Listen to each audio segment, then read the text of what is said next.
Bonjour, c'est Cryptolyse. Aujourd'hui, on va parler BTC, on va faire notre analyse un petit peu hebdomadaire, voir ce qui s'est passé. Mais surtout, aujourd'hui, je vais vous proposer en fait une vision un peu plus long terme, voir comment ça peut se dérouler, les différents scénarios. Les scénarios mauvais, ou en tout cas avec une grosse descente, et les scénarios plutôt bullish.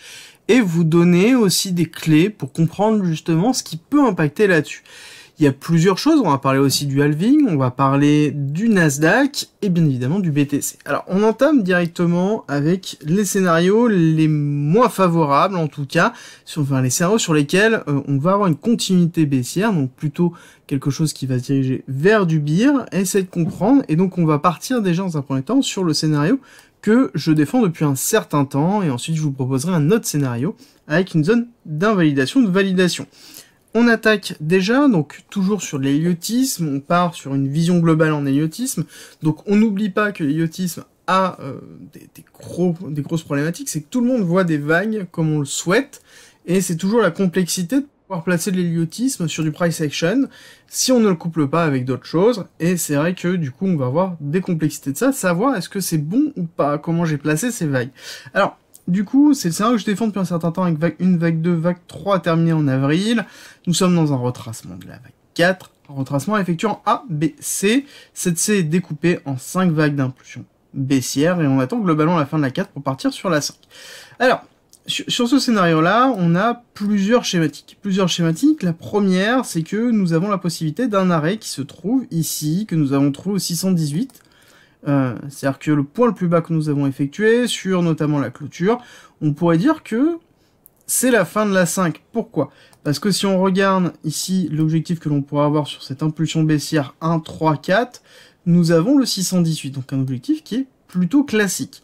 Néanmoins, sur cette partie un peu bullish, il y a quelque chose qui me dérange. Première chose, c'est qu'au niveau du retracement A, B, C, nous n'avons pas d'objectif réel atteint par ce niveau-là. Le 1 et le 1.618 se trouvent, enfin le 1 pardon, et le 1.1 se trouvent au-dessus. Et du coup, on aurait vraiment perforé très fortement, et ça me dérange fortement par rapport à ça.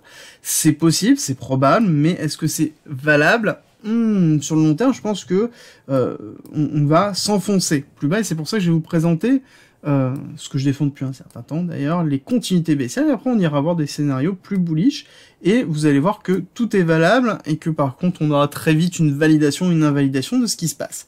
Donc, sur cette extension de la 5, moi ce que je me suis dit, c'est on va tout simplement regarder déjà le A, B, C, les différents niveaux valables d'un retracement, voir quels sont les niveaux de cette grande A et cette grande C surtout, et ensuite on va les coupler avec les retracements possibles de cette 5 qui pourront nous donner plus ou moins des niveaux. Ce qui est intéressant de voir, c'est que nous avons ici sur le retracement A, B, C, donc l'extension de la A par rapport au C, des niveaux d'extension qui se trouvent à 272 à 23 000, un qui se trouve à 19 000 avec le 382, et l'extension finale qui est la 1.618 qui se trouve à 10 000. La 1.618 est très rare, mais peut arriver, donc on la garde en tête. Derrière, on va essayer de chercher des concordances. Concordances, déjà dans un premier temps, sur les extensions ici de ces vagues d'impulsion. On voit qu'on a du 1 pour 1 qui se trouve à 20 000, le 1-1 qui se trouve à 18 000. On se trouve au niveau d'un order block très fort en termes de liquidité. Et donc, on est dans les 20 000. Cette zone très prisée par beaucoup de personnes parce qu'il y a beaucoup de liquidité, que au niveau du volume, on recommence à avoir une prise de volume sur cette zone-là. Et ensuite, on a la deuxième possibilité qui est une extension très forte avec le 1.618 et aller chercher ici le 382 qui se trouve à 10 000. Donc il y a aussi un order block très fort avec zone de liquidité forte. Et d'ailleurs, si on regarde, parce que je ne l'ai pas mis, mais on va mettre le volume profile, on va juste le paramétrer. Là, on va laisser là, et là, 150. Donc, voilà. Et donc on va voir que voilà, dans cette zone-là, nous avons un retour de volume, pour noter, et la grosse zone de volume, en effet, se trouve dans les 10 000. D'accord? Donc là, on a vraiment cette grosse zone qui est très forte, avec notamment un point d'attrait très fort. Donc il y a beaucoup... Il commence à avoir, parce que c'est très récent, hein. Étrangement, c'est depuis qu'on a cassé cette extension-là, on recommence à revoir des théories sur les 10 000. mais bah, c'est quelque chose qui a toujours été cohérent, on sait qu'on a un order block, on sait qu'on a énormément de volume, on sait que ça a été la cassure très forte de 2020 avec l'impulsion très forte, donc qui a donné justement cette accélération haussière, donc on sait que c'est une zone d'attrait fort pour un retour du prix sur cette zone-là. Néanmoins, on note vraiment cette zone des 20 000 qui a certes beaucoup moins de volume, mais derrière a quand même une force très forte d'appel de prix, avec notamment 2 ratios forts de continuité baissière. Donc là-dessus, on a des niveaux très importants d'une continuité baissière forte, avec notamment le fait de combler la fin du gap CME, et une continuité baissière pour aller chercher justement 2 paliers plus bas, qui se trouve là, et qui serait cohérent dans une reconstruction d'une fin d'une 4 pour partir sur une 5, et une 5 qui, du coup, mettrait en place des objectifs au-dessus avec un nouvel ATH effectué, chose qu'on verra de toute façon au fur et à mesure pour pouvoir se projeter. On va pas aller non plus dans l'extrême hypothèse, mais on va rester dedans. Donc ça permet de voir un petit peu cette schématique-là. Donc nous avons quand même 2 points bas. Alors il est vrai qu'on a l'arrêt du 618, mais à ce moment-là, si on repart sur le 618, je préfère une autre théorie, avec plusieurs autres points qu'on va discuter justement tout de suite. Je t'annonce une énorme nouvelle, il va y avoir encore plus de contenu sur le Discord, avec notamment l'ouverture de la partie premium du Discord. Concrètement, c'est quoi? C'est plein de guides, que ce soit écrits ou vidéo, il y a plus de 50 vidéos, pour apprendre tout des cryptos, que ce soit pour investir, faire du trading, comprendre la technologie, faire de la DeFi. Il va y avoir en plus des exemples de portefeuille et de bagues, le mien, de bagues et de portefeuille sur lequel je vais expliquer tous les tenants et aboutissants, des dossiers sur les futures pépites, des dossiers d'analyse fondamentale du marché, des indicateurs, des stratégies d'optimisation DeFi et bien évidemment des signaux spot, futurs et investissements, avec en plus un canal fiscalité, un canal juridique, des canaux de discussion, plein d'autres choses, et ça ne va pas s'arrêter là. Si tu veux plus d'informations, je t'invite à regarder la vidéo explicative en commentaire et rejoindre le Discord. À très vite. On a vraiment l'ensemble des ratios effectués et valider ces ratios, notamment nous permettent de valider cette grande 5 effectuée, donc ça veut dire que nous sommes dans un retracement ABC effectif. Et on voit que la A et au niveau de la B, on se retrouve ici dans un ratio cohérent qui est le 618 et un ratio classique qui nous amène à 26 000. On voit que le prochain ratio par contre nous amène à 12 000. Néanmoins, si on regarde ici la continuité par rapport au retracement de Fibonacci qui reprend l'ensemble du cours au 618, on voit qu'on a une zone de cohérence par rapport à ce qui est effectué. Ce qui est valable, vous allez me dire, aussi pour la précédente théorie, avec une fin de la 5, mais du coup, ce retracement ABC qui ne va pas sur un ratio me gêne un petit peu quand on voit un actif qui est si fort comme ça, même avec une prise de liquidité forte, on a quand même derrière une notion d'order qui nous amène à descendre plus bas. Donc, moi, je préfère voir cette schématique-là. Pourquoi ? Parce que si nous avons terminé cette vague d'impulsion, justement ces 5 vagues d'impulsion et les retracements ABC, qu'est-ce qui se passe? Clairement, qu'est-ce qui se passe? Il y a plusieurs théories. Il y a soit on repart sur une nouvelle schématique, nous avons terminé la schématique héliotiste, et donc à ce moment-là, ça veut dire que on repart tiré sur une nouvelle schématique héliotiste. Oui, mais c'est pas toujours le cas. C'est pas toujours le cas parce que généralement, nous nous retrouvons possiblement sur des zones de ranging qui sont effectuées, qui existent là-dessus. N'oublions pas que majoritairement les cours ont tendance à faire du range et non pas forcément de faire de l'impulsion. Donc ça voudrait dire que une fois qu'on a terminé ce 618, que le 618 devient la zone un petit peu du milieu et que derrière nous avons une forme de ranging qui va s'effectuer durant un certain temps avant de repartir sur tout simplement une nouvelle schématique. Et par exemple, une nouvelle vague héliotiste, vague 1, retracement 2, 3, 4, 5. D'accord? Donc on pourra avoir quelque chose qui s'effectue comme ça. On peut très bien repartir directement sur de l'héliotisme classique 1, 2, 3, 4, 5 et retracement ABC, mais néanmoins, on n'a plus cette théorie de ranging qui arrive souvent dans des moments très forts de tension, et c'est un petit peu le cas du cours actuel et de ce qui se passe actuellement. Alors, pour expliquer un petit peu ça, et en même temps profiter pour répondre à un membre sur le Discord qui parlait des canaux de Fibonacci et qu'ils sont assez peu utilisés, on va utiliser les canaux de Fibonacci pour répondre un petit peu à cette schématique-là que l'on pourrait avoir et aborder la notion de halving. Alors, si tu aimes mon contenu, like, partage et abonne-toi, ça m'aide énormément. Sur ce schéma-là, on regarde, j'ai tracé des canaux assez classiques et effectués sur les points bas et ensuite reliés deux points hauts. Bon, après, qu'on soit d'accord, le chartisme a beaucoup de limites. La problématique des chartistes, c'est que, enfin du chartisme d'ordre général, c'est que, et c'est le même principe un peu avec l'héliotisme, hein, c'est qu'on voit ce que l'on veut voir. La complexité, elle est essayer de trouver quelque chose qui a du sens, et pour trouver du sens, le chartisme en lui-même, pour moi, et ça c'est ma vision uniquement la mienne, n'est pas suffisante. Il faut corréler avec plein d'autres choses, c'est pour ça que je vous ai présenté les autres théories avant, qui reprennent la notion de volume, qui reprennent la notion aussi de Wyckoff, donc de manipulation que je vous présente régulièrement avec la réaccumulation, et derrière, prendre en même temps les ratios de Fibonacci, et là on va cette fois-ci utiliser les canaux pour essayer de se projeter un petit peu la fin du canal. Je l'ai noté, alors je vais pas noté au jour près, mais bon, néanmoins c'est plus ou moins la fin le prochain halving qui arrive. Halving qui est très attendu, qui est une diminution du nombre de rewards en BTC pour les mineurs, donc ça veut dire que les mineurs touchent à chaque création de bloc moins de Bitcoin. Ça veut dire quoi aussi? Ça veut dire qu'ils touchent moins de rewards. Donc pour toucher moins de rewards, ça sous-entend aussi que si on veut avoir un cumul de prix classique et une continuité d'intérêt à avoir des mineurs, qu'on va avoir un prix qui va pousser vers le haut et qui va augmenter. Ce qui est normal étant donné qu'on a une limite fixe effectuée au nombre de Bitcoin et que forcément on va avoir une diminution de la création de Bitcoin qui va être crescendo et donc derrière on va avoir un prix qui va augmenter étant donné qu'on va avoir une notion de rareté qui va être rentrée.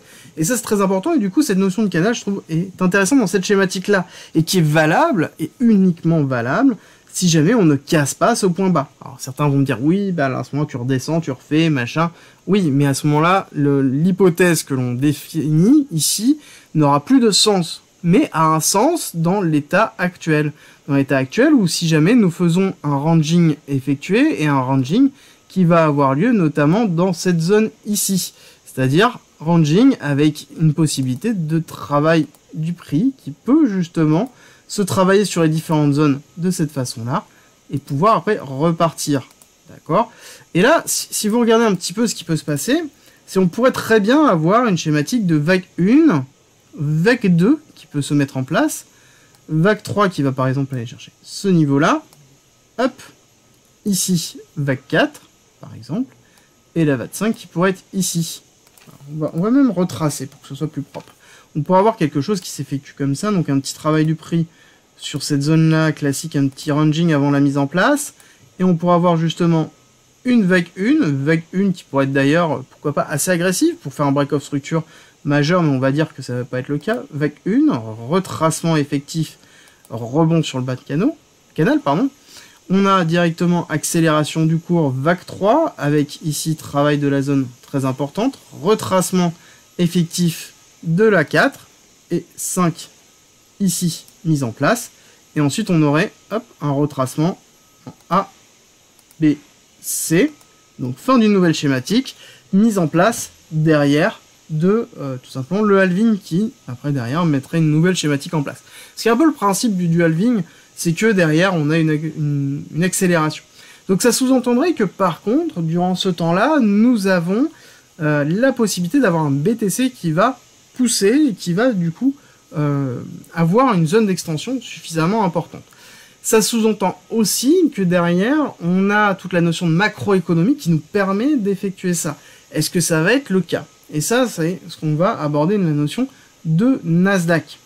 Alors, au niveau du Nasdaq, on va retirer l'Ichimoku tout de suite et on va aller voir après. Ce qui est important de voir, c'est que toutes les théories que je vous présente vont être soumises notamment à la macroéconomie, comment le Nasdaq va se comporter, comment ça va se passer et quel va être l'impact du Nasdaq sur le reste des actifs. À savoir, on sait qu'on est très corrélé, donc forcément si on a un Nasdaq qui appuie, on va avoir un BTC qui va souffrir et qui va s'enfoncer. Et que, par contre, si on a un Nasdaq qui donne une latéralisation ou une accélération haussière, on va avoir justement des crypto-monnaies qui vont pouvoir s'exprimer. Donc des fois, il y a une notion de corrélation, mais de décorrélation. C'est-à-dire que si on a un Nasdaq qui va ranger, on peut avoir les crypto-monnaies qui vont, quant à elles, pousser. Et donc, forcément, avoir plus de temps et plus de capacité à absorber les chutes du Nasdaq. Ça, c'est à prendre en compte parce que c'est intéressant de le voir comme ça. Alors, dans l'état du Nasdaq, déjà, la première chose à noter, c'est qu'on a fait une extension au niveau de la zone de liquidité que je vous avais expliqué justement dans la quotidienne d'hier, où il y avait justement une grosse appel de prix, et que forcément on a fait une continuité, et on a une réaction haussière suite à cette prise de liquidité qui est plutôt positive d'ordre général. Néanmoins, on voit qu'on a une série de bougies hebdomadaires qui sont quand même très agressives à la chute, et en l'occurrence qui ont tendance à tout simplement nous entraîner vers le bas et nous marquer justement assez fort.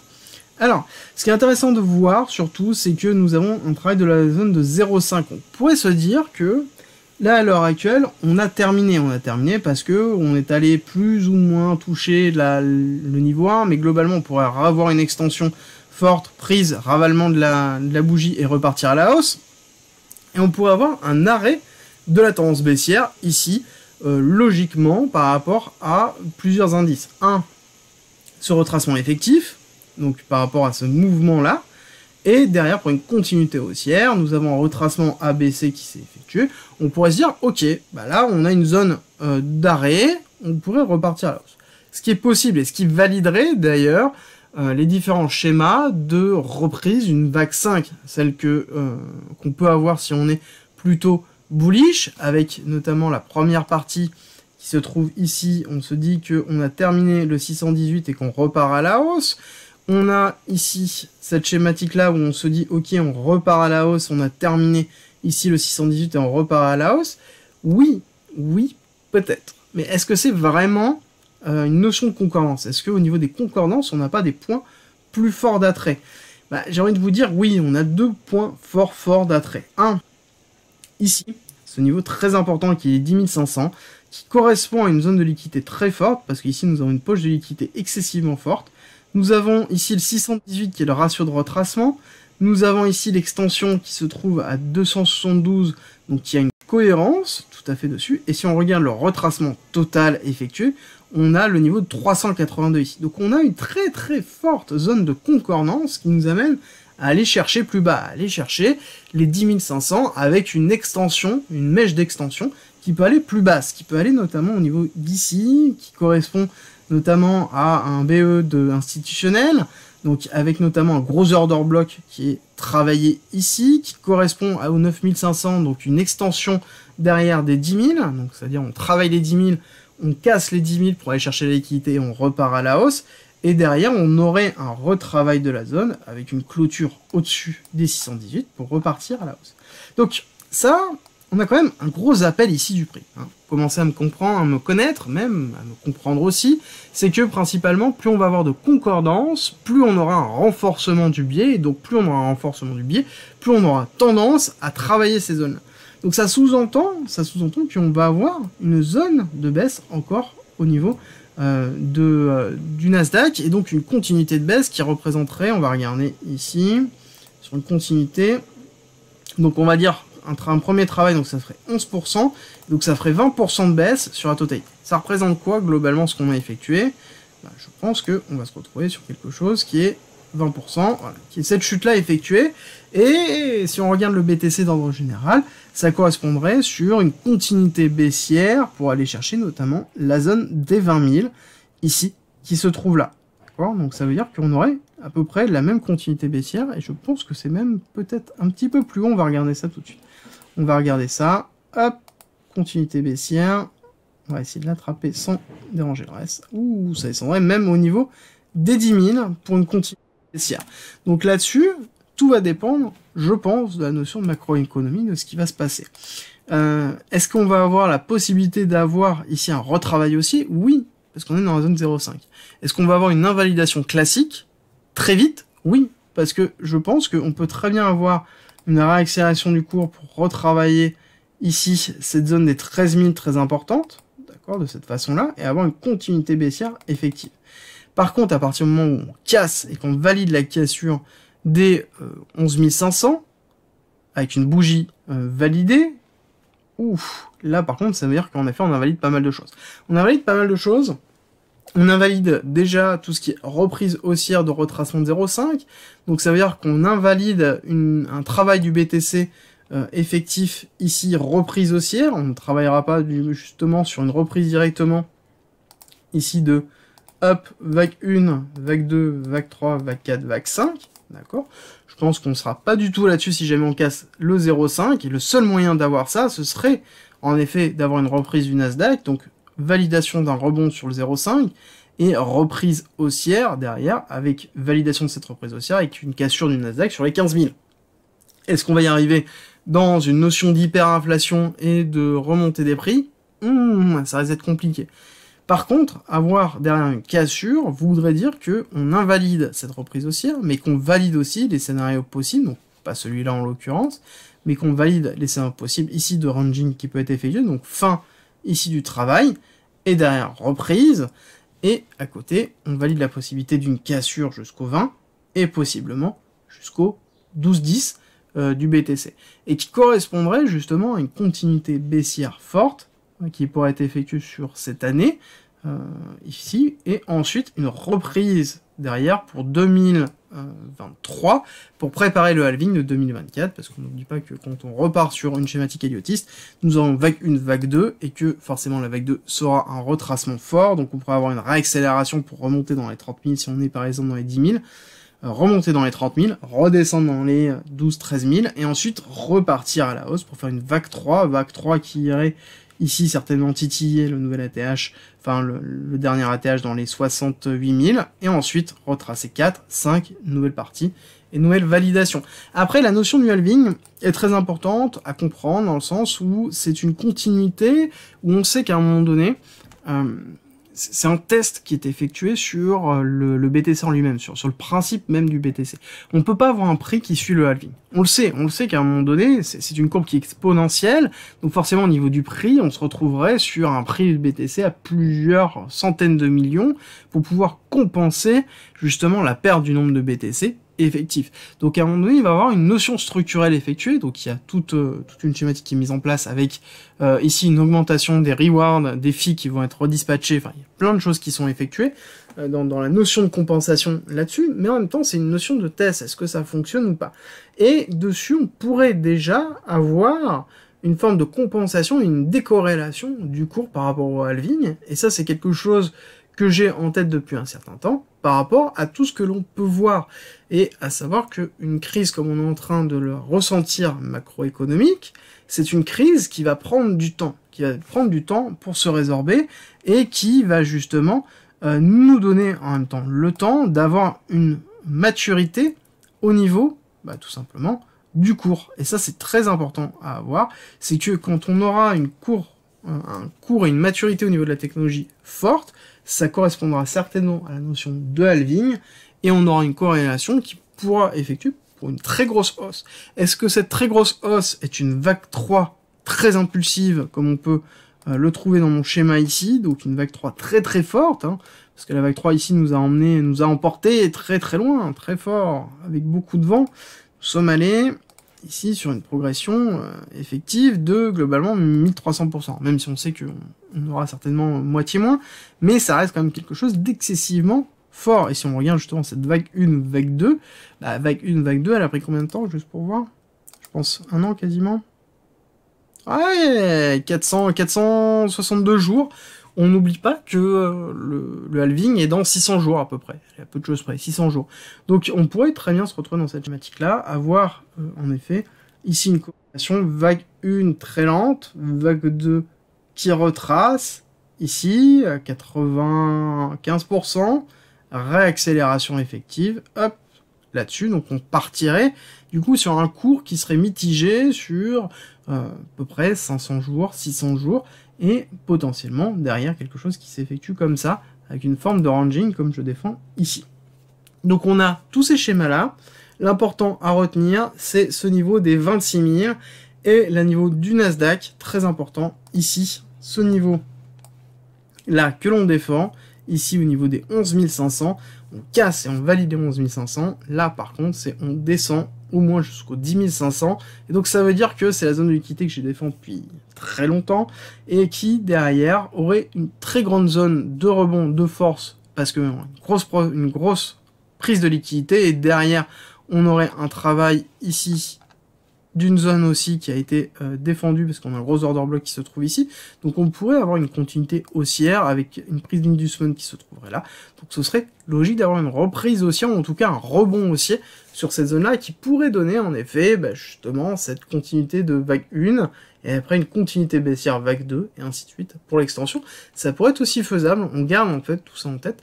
L'important, c'est que je pense qu'on est dans une zone très marquée, qui va permettre de voir si on va éliminer plusieurs théories à l'heure actuelle, et je pense que ça va se jouer dans les semaines qui viennent, et possiblement justement fin de cette semaine, enfin fin du mois de mai, première semaine du mois de juin, et de toute façon, dans tous les cas, on verra l'été. Au moins, là où nous avons terminé le printemps, on sait qu'on n'a pas eu un printemps vert, on a eu un printemps rouge au niveau du BTC, et ça nous permet de marquer aussi que la notion de fractalité, et d'où la notion aussi de halving qui est notée, même si fondamentalement on sait qu'on va avoir besoin d'avoir une augmentation de prix, mais ça peut être aussi une transformation de la blockchain effective, mais du coup la notion de fractalité a toujours ses limites, et derrière il est plus intéressant d'analyser techniquement réellement les cours, et de corréler avec la notion macro pour pouvoir voir un petit peu où on en est, quels sont les scénarios, et invalider les scénarios au fur et à mesure pour se refixer des nouvelles targets. Merci d'être resté avec moi jusqu'au bout. Abonne-toi, partage si t'as aimé et rejoins-nous sur Discord. C'est avec plaisir qu'on t'accueillera.